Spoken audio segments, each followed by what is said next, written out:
Cześć 118입니다. 오늘 정말 오랜만에 모델건이라는 본업으로 돌아왔는데요. 오늘은 동시에 두 가지 리볼버를 리뷰를 해보겠습니다. 똑같이 생겼지만 엄연하게 다른 제품입니다. 타나카의 M1917 45구경 리볼버 가스식 버전과 모델건 버전인데요. M1917은 1차 대전이 한창이던 1917년에 그 넘쳐나던 45구경 보조화기의 수요를 메꾸기 위해서 도입된 여러가지 보조화기 중 하나입니다. 콜트와 스미스앤웨슨의 리볼버가 같은 제식 명칭을 사용을 했지만 엄연하게 다른 모델이었고요. 탄환을 제외하면 호환되는 부품이 없을 정도였죠. 잠깐 보여드리면 콜트 모델은 똑같은 M1917에도 이렇게 완전히 다르게 생긴 리볼버였습니다. 똑같은 거는 45구경 탄환을 사용한다는 것 정도. 이것도 뭐 나중에 기회가 되면 한번 리뷰를 해보도록 하겠습니다. 이번에 리뷰해드릴 다나카의 라인업은 스미스앤웨슨이 핸드 이젝터 세컨드 모델을 개량해서 입찰에 성공한 모델을 재현을 했습니다. 더 자세한 정보는 부끄럽지만 제가 예전에 올린 첫 영상을 참고해 주시면 좋을 것 같습니다. 박스는 두 모델이 모두 이렇게 생겼고요.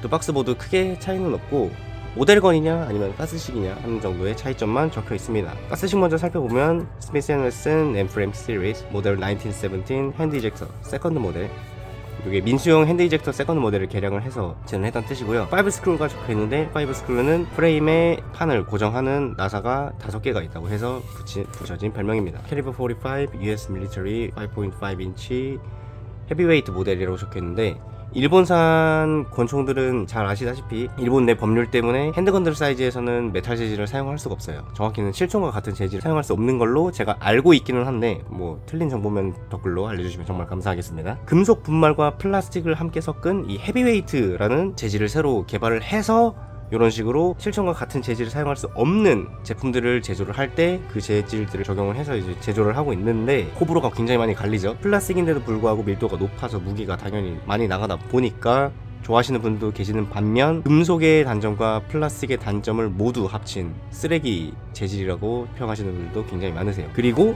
모델건 박스에는 이런 식으로 똑같이 스미스앤웨슨 M-Frame 시리즈 이런 식으로 따따따 적혀 있고, 모델건이 따로 명시가 되어 있습니다. 그럼 가스식부터 한번 열어보도록 하죠.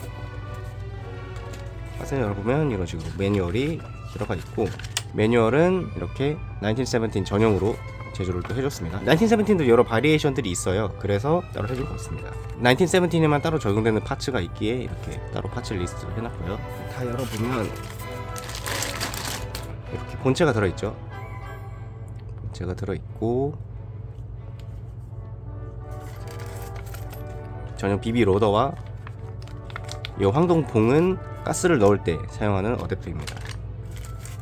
여분의 파츠들이 이렇게 들어있고요. 모델건을 열어보면, 모델건 같은 경우에는 스미스앤웨슨 M29의 공용 설명서가 들어있고요. 그와 더불어서 M1917의 주요 특징들이 인쇄된 추가 매뉴얼이 조금 더 들어있습니다. 모델건의 구성품은 좀 단촐합니다. 전용 카트리지와 그 다음에 캡, 인서트, 로드가 있고요. 하프문 클립도 들어있는데 이거는 제가 따로 빼놨습니다. 일단은 또 열어보면 본체가 있습니다.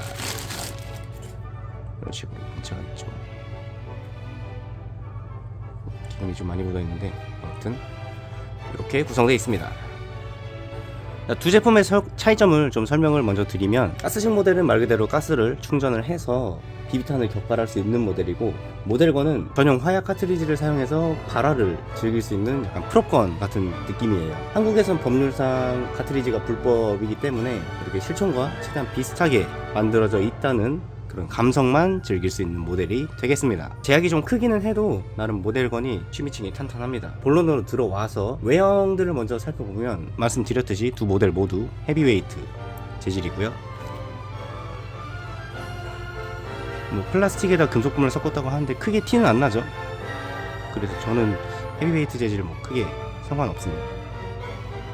두 모델의 가장 큰 차이점은, 가스식 버전은 실린더가 통째로 가스탱크와 탄창의 역할을 맡고 있기 때문에 따로 더미탄이나 그런 걸 넣을 수는 없지만, 모델건은 이렇게 전용 카트리지, 즉 더미탄을 넣을 수 있다는 게 가장 큰 차이점이 되겠습니다. 앞부분부터 한번 살펴보면 이런 식으로 외관은 거의 동일하지만 라운드 프론트 사이트 잘 되어 있고요. 가스식은 당연히 비비탄이 나가야 되기 때문에 이렇게 앞부분을 보면 trung 부분에 이너 바렐이 들어있습니다. 모델건은 실총처럼 뚫려있기는 한데 실탄 격발을 막기 위해서 이렇게 스틸 인서트가 바렐 내부에 들어가 있죠. 이 스틸 인서트가 거의 바렐의 시작 지점부터 이렇게 딱 들어가 있기 때문에 절대로 실탄을 넣어서 쏘는 그런 개조가 이루어질 수가 없습니다. 그거 제거하면 바렐 다 망가진다고 하더라고요. 바렐 밑부분에는 두 제품 모두 이렇게 이젝터 로드가 있습니다. 요즘 나오는 리볼버들은 이렇게까지 다 프레임이 보호를 해주는데 M1970는 이런 식으로 로드가 따로 돌출되어 있습니다. 프레임도 외관은 거의 동일합니다.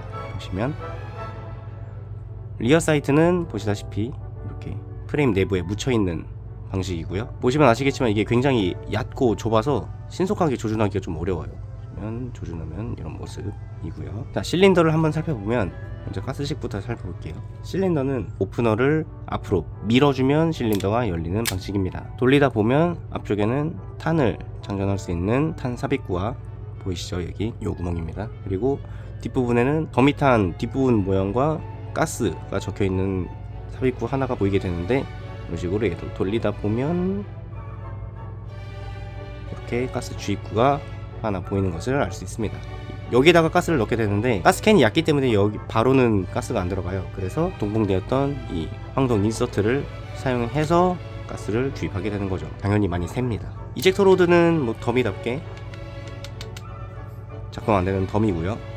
가장 큰 차이점은 재질입니다. 이 실린더가 모델건 같은 경우에는 같은 헤비웨이트 재질로 이루어져 있지만 가스건 버전 같은 경우에는 이 친구가 가스의 압력을 버텨야 되기 때문에 아연 합금 재질로 이루어져 있습니다. 그래서 무게가 살짝 더 나가요. 다음은 모델건입니다. 모델건은 당연하게 실총과 비슷하게 뚫려 있고요.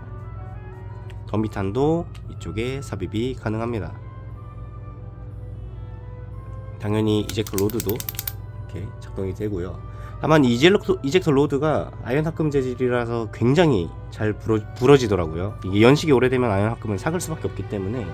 그래서 저는 모델건 같은 경우에는 제가 핸들링하는 모델을 또 따로 사놨어요. 요겁니다. 딱 봐도 외관이 좀 많이 차이가 나죠. 이거는 그냥 소장용이고 요게 이제 주로 핸들링하는 친구인데 이 친구 같은 경우에는 제가 45구경 더미탄을 이렇게 넣어놨습니다. 아무튼 이젝터 로드가 굉장히 잘 부러지기 때문에 제가 핸들링하는 모델은 그 3D 프린터로 따로 설계를 해가지고 이 부품을 다시 제작을 해줬어요. 얘만 좀 출력물인 게 좀 보이시죠? 여기 이제 부러졌던 원본인데 부러져 있습니다. 얘는 그냥 남은 여분의 부품이고 이런 식으로 더미 탄피와 저는 카트리지 모두 들어가서 작동을 할 수 있는 거죠. 특이하게 일본산 리볼버 모델건들에는 실탄 장전이나 격발이 불가능하게 된 그 실린더 앞부분에 위치한 스틸 인서트가 또 이렇게 들어 있습니다. 그래서 바렐에도 인서트가 들어 있고 실린더에도 인서트가 들어가 있는 느낌입니다. 재미있는 점은 다른 357 매그넘이나 38 스페셜을 사용하는 리볼버들의 모델건들은 이 인서트 때문에 탄피 말고는 온전한 탄두까지 재현되어 있는 온전한 더미탄 삽탄이 불가능하지만 이 1970는 길이가 짧은 45구경 ACP 탄을 사용을 하기 때문에 온전한 더미탄도 뭐 나름 삽탄이 가능합니다. 동봉되어 있는 카트리지는 이런 느낌이고요. 45구경 탄에 중간에 이렇게 패턴이 있는 2차 대전 당시 특유의 45 ACP 탄을 잘 재현을 해줬습니다. 그 유명한 전용 하프문 클립도 두 개 동봉이 되어 있고요. 카트리지는 이렇게 분리가 돼서 내부에 전용 화약 캡을 넣을 수 있는 구조입니다. 이런 식으로 화약 캡을 넣고 뒤쪽을 때려주게 되면 캡이 발화가 돼서 터지는 느낌인데 뭐 우리나라에서는 상관없는 얘기니까 넘어갈게요. 45구경 탄은 다른 리볼버들과 다르게 림이 탄피 외경과 같기 때문에 탄을 넣어도 이렇게 배출을 해줄 수가 없습니다. 그래서 이 하프문 클립이 있는 이유가 탄을 이제 세 발씩 해서 총 6발 이렇게 미리 고정을 해 놓는 다음에 삽탄을 하고 썼다가 나중에 다시 배출을 하게 되면 하프문 클립이 이제 림 역할을 해주게 되는 것이죠. 6발을 다 쐈다 그러면 이런 식으로 세 발들이 하프문 클립을 배출을 따로 해줄 수가 있는 것입니다. 하프문 클립이 없어도 배출이 불가능한 건 아니지만 뭐 손톱이나 얇은 막대기 같은 경우는 이렇게 끄집어 내야 된다고 들었습니다. 굉장히 불편하죠. 카트리지에 관련해서 조금 설명을 드리면 일본 쪽에서 이 모델건에 실탄 넣고 난리치려던 그 반동분자들이 워낙 많았었기 때문에 일본 모형창 제조사들은 그 해머가 탄 공이, 그러니까 프라이머죠. 프라이머를 때려주는 구조를 제한하는 거를 극도로 싫어했습니다.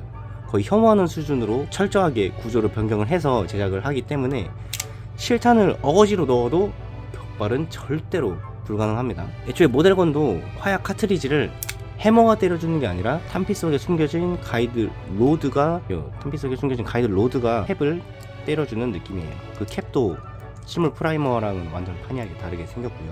해머 자체도 이런 식으로 타격이 되는 순간 얘가 따로 각도가 변형되게 만들어졌기 때문에 정상적인 격발이 절대 불가능합니다.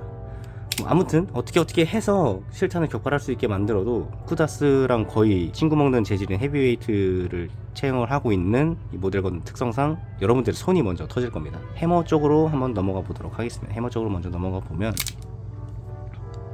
좀 다르게 생겼죠. 가스식 먼저 살펴보면 가스식 모델의 해머는 프라이머를 때려주는 이 공기 부분이 충격을 받으면 이렇게 안쪽으로 들어가는 방식으로 설계가 되어 있습니다. 메인 밸브 자체는 저기 있고요. 해머 밑부분이 타격을 해주는 방식이죠. 이런 식으로. 요거는 그냥 단순 더미입니다. 이 친구가 실물이랑 똑같은 길이로 재현이 되어 있으면 이 실린더 뒷부분을 계속 타격을 해주기 때문에 내구성을 확보를 하기 위해서 대부분의 가스식 리볼버들은 이 부분이 타격을 받는 순간 들어가게 되어 있습니다. 모델건도 조금 다르게 생겼지만 실물이랑 비슷하게 재현이 되어 있기는 하지만 프라이머를 때려주는 이 공이 부분이 타격을 하는 순간 윗부분을 들리게 각도가 변형되게 의도적으로 설계가 되어 있습니다. 그래서 실물 탄환 격발은 다시 말씀드리지만 절대로 불가능하고요. 이 해머 코킹할 때 나는 느낌이 소리가 너무 좋아요. 이 쩔걱거리는 느낌이 제가 그래서 다나카 모델건들을 굉장히 좋아합니다. 싱글 액션으로 장전을 할 때 코킹 음이 굉장히 좋기 때문에 좀 변태 같은 거지만 아무튼 해머는 싱글 액션과 더블 액션 모두 작동 가능합니다. 다음은 그립입니다. 그립은 이미테이션 프린팅이 들어간 플라스틱 재질이에요. 순정엔 플라스틱 그립이 들어가 있지만 두 제품 모두 요 나사를 풀면은 실물 그립이 또 호환이 되기 때문에 모델건에는 이렇게 전용 옵션으로 나오는 우드 그립을, 실물용 우드 그립을 따로 구해서 장착을 해줬습니다. 그립을 열어보면 내부에는 해머 장력을 조절하는 장력용 그 판 스프링이 나오고 앞부분에 있는 나사를 이용해서 그 장력을 조금 더 조절해 줄 수가 있어요. 크게 의미가 있는 기능은 아니지만 아무튼 그렇고요. 하단부에는 이런 식으로 각인이 또 들어가 있습니다. US Army 모델 1917, 그 다음에 총번 각인이 이렇게 되어 있고, 각인 자체는 모델건이 조금 더 깊은 느낌이죠. 각인 폰트 자체는 타각 느낌을 굉장히 잘 살렸고요. 깊이 자체는 모델건 쪽이 조금 더 깊습니다. 하단부에는 랜야드 링이 이런 식으로 탑재가 되어 있습니다. 이거는 360도 돌아가고요. 우리 모델건이랑 가스식 리볼버들이 그렇듯이 이 제품들도 탄이 나가거나 탄피를 넣고 뺄 수 있는 그냥 단순한 피제 토이 정도로 생각을 해주시면 될 것 같습니다. 발사 성능이 뭐 그렇게 좋지도 않고 내구성이 뛰어난 것도 아니지만 일본 법률 아래에서 가장 실존과 비슷한 느낌을 받을 수 있을 정도로 정교하게 제작이 되어서 보는 재미랑 가지고 노는 재미가 둘 다 있는 제품들이거든요. 가스식 버전의 경우에는 탄피가 배출되지 않는 게 조금 아쉽기는 하지만 이건 뭐 기형적인 일본 법률 아래에서 최대한 효율을 뽑아보려는 다나카의 설계 방침이 녹아들어 있는 것 같아서 이런 배경 지식들을 접하면 조금 재미있기도 하고요. 마르신 제품들 같은 경우에는 탄피식이죠. 탄피식 가스건인데 그립 쪽에 가스탱크가 들어가기 때문에 오리지널 실물 그립이 또 호환이 안 됩니다. 다만 다나카 제품 같은 경우에는 실린더 쪽에 모든 게 다 들어가 있기 때문에 이 그립 쪽을 실물과 비슷하게 만들어서 실물 그립이 또 호환이 되고요. 이런 소소한 차이점이 또 있습니다. 아무튼 제가 좋아하는 모델들을 이렇게 소개를 해드렸는데 어떠신가요? 저는 벌써 같은 제품을 3개나 가지고 있습니다. 변태 같죠? 다른 제조사에서 조금 더 좋은 퀄리티로 M1917을 출시를 좀 해줬으면 하는 마음을 언제나 좀 가지고 있는데 수요가 수요이니만큼 불가능한 꿈인 것 같아서 정말 슬프네요. 아무튼 이 정도까지만 소개를 해드리고 그만 물러나도록 하겠습니다. 지금까지 118이었습니다. 감사합니다. 너비제냐.